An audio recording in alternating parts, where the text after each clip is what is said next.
How's it going, everybody? Dylan here. In this video, we're going to tell you the truth about what language to learn as a new developer in 2024. So, what's the reason I'm making this? Well, in 2024, I think we're seeing one of the worst job markets we've ever seen in general. So, with that being said, if it's a bad thing for like a senior dev or something like that, you can imagine it's going to be even more difficult for a junior dev. Now, a lot of people I know are in the position where they're kind of in paralysis analysis, where they're like, oh, what language do I learn? What should I do? That kind of thing.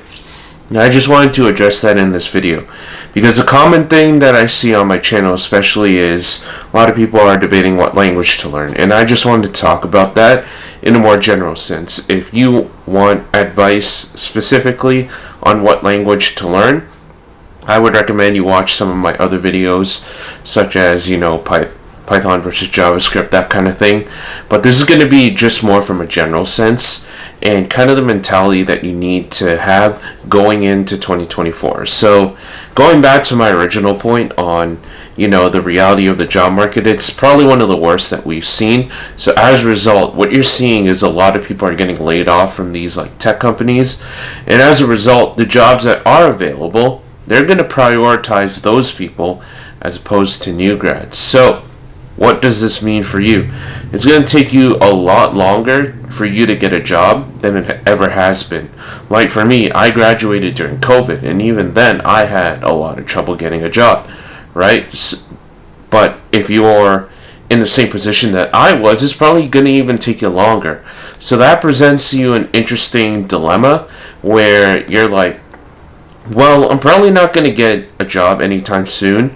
So what's the most effective strategy that I can do to maximize my chances to actually get a new grad job? And that's exactly what I'm going to answer in this video. So let's get to it. So the most effective thing that you could do in 2024 to get yourself a job and learn a language, it's not learning, more languages. It's more about networking. And and what do I mean by networking?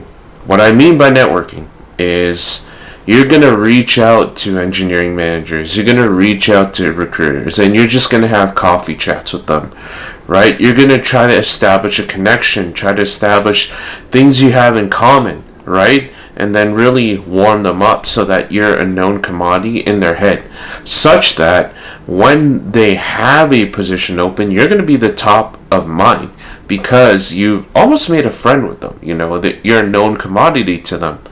And as a result, what that's going to do is that's going to put you at the forefront of their mind, and then it's just a matter of passing the interviews.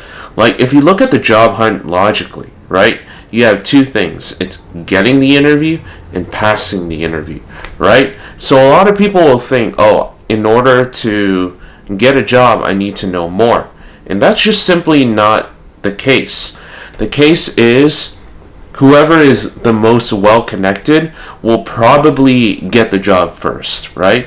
Whoever is known to the industry is probably going to get the job first. Now, if you think about it, you might have some doubts on whether this is true. And let me illustrate an example to you. Let's say that, you're working for a company and there's a kid who just happens to be, his dad's the VP of the company and he gets that easy in. You have to think of it that way, right? It's not about the skills that you have, but it's about the people that you know.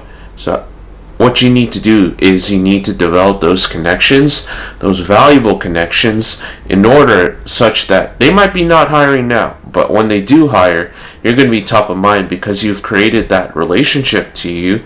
And then what you want to do is you want to show that you're continuously learning, you're continuously, getting new skills, new abilities. That's obviously not the fact, and I'm not going to deny that. But that shouldn't be your priority, right? Everyone's like, oh, what's the language that I should learn that's going to help me get a job?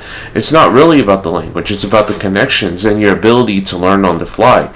The whole point of learning languages and learning languages fast is to show that I'm self-motivated and, I can learn things quickly. Because those are the two things that most companies are looking for out of their entry-level developers. in a nutshell, they don't really care that, you've built this pet project, because unless it has like 1 million downloads or something like that, it's irrelevant in the grand scheme of things. So your time is better spent doing two things: networking and doing interview prep, because networking is going to get you the interview. The interview prep is going to help you to pass the interview. And ultimately, those are the two things that are going to help you the most. By all means, learn the languages, but don't put all your attention into learning the languages.